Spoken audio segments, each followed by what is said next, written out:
Classroom video is designed to support teachers' learning about the What Works Clearinghouse Secondary Practice Guide recommendation. Integrate writing and reading to emphasize key writing features, and in particular, use a variety of written exemplars to highlight the key features of texts.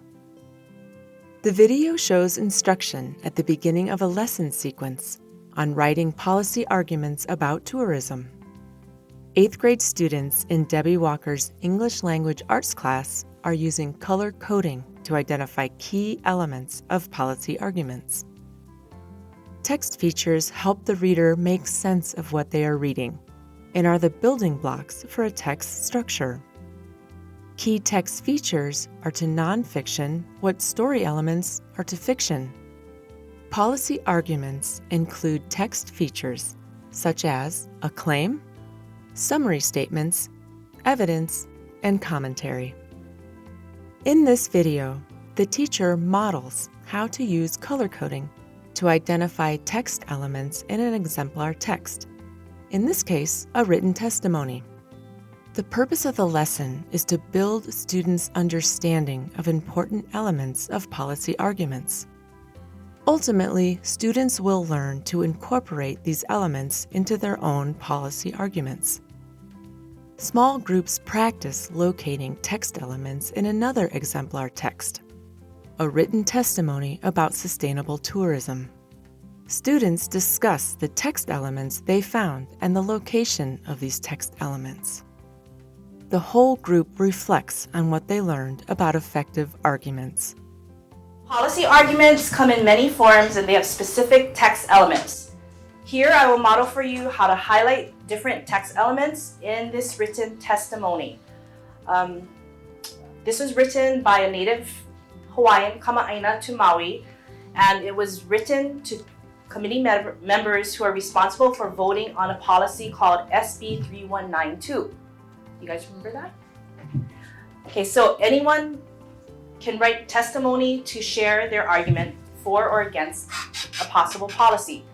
Today we'll be looking for summary statements, the main claim written by the writer, a piece of evidence that supports the claim, and the writer's commentary. Remember, you've already read this written testimony for a gist of understanding. So what is the claim? Katie, can you read that please? I'm testifying in strong support of SB 3192.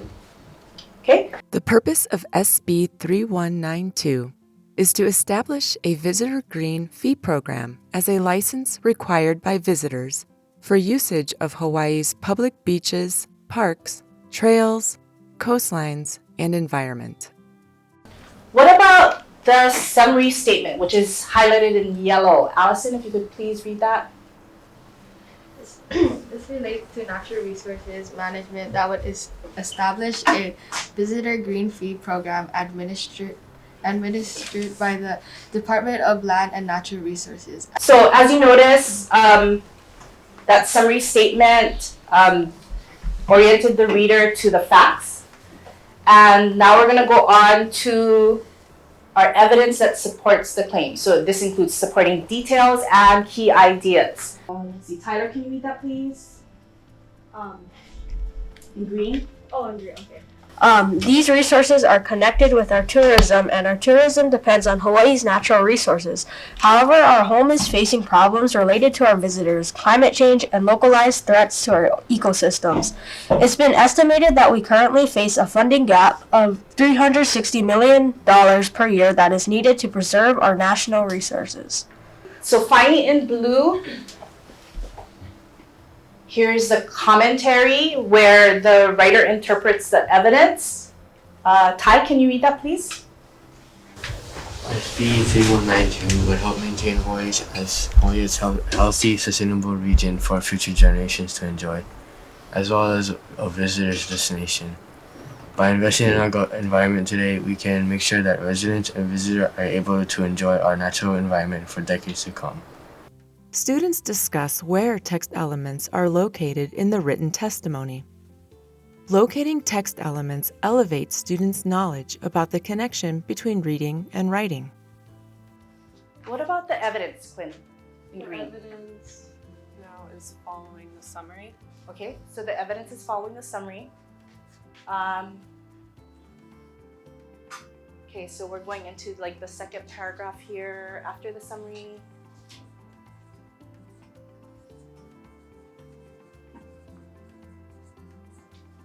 And what about the commentary, Shania? At the end? Okay, so usually the commentary follows what? The evidence, okay.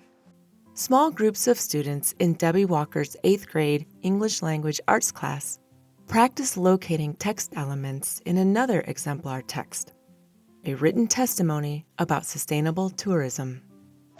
Okay, now that we've gone over an example together, I'm gonna have you guys work on your own. Okay, so this is a written testimony by a local high school student, and this should be a little familiar to you, right? So what you're gonna do, you are going to use a yellow highlighter to show the writer's summary, okay? You are going to use a green highlighter to show the writer's evidence, and you're gonna use the blue highlighter to show the writer's commentary, and purple for the claims. I think it ends at destructive, because having an initiative funding stream such as the one suggested in SB 3192 It's more like a summary. Yes. So I think destructive up would be evidence. But wouldn't the summary come after the claim, so it makes more sense to go with the evidence? It doesn't have to. The structure is just like kind of for reference, but it doesn't have to follow it. Yeah, it's saying that program would help the environment, so that's not really commentary. I don't think it's evidence because it's summarizing what they're saying in the So evidence. then it'd be the summary then, but it's not commentary for sure. Why do you think it was important that he did it in that way? What do you think, Kai? I guess he put commentary right after some evidence bits to best provide a flow of information to the reader. Okay, good. What did you guys talk about, Kai and Asher? Well, I said, they list the benefits and why it'd be good, and I think they listed why. If we didn't have it, it'd be bad. Asher said that they started out pretty vague as to what they were saying, kind of broad over the topic, and then as it went on, it got more specific.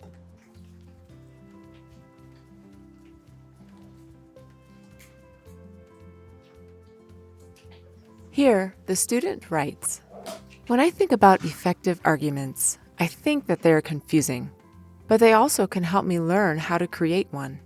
I also think it's important to understand the writer's argument and what they are arguing and why." This classroom video showed the following practice guide recommendation in action. Integrate writing and reading to emphasize key writing features. The class used a model, practice, reflect cycle to learn a focus strategy.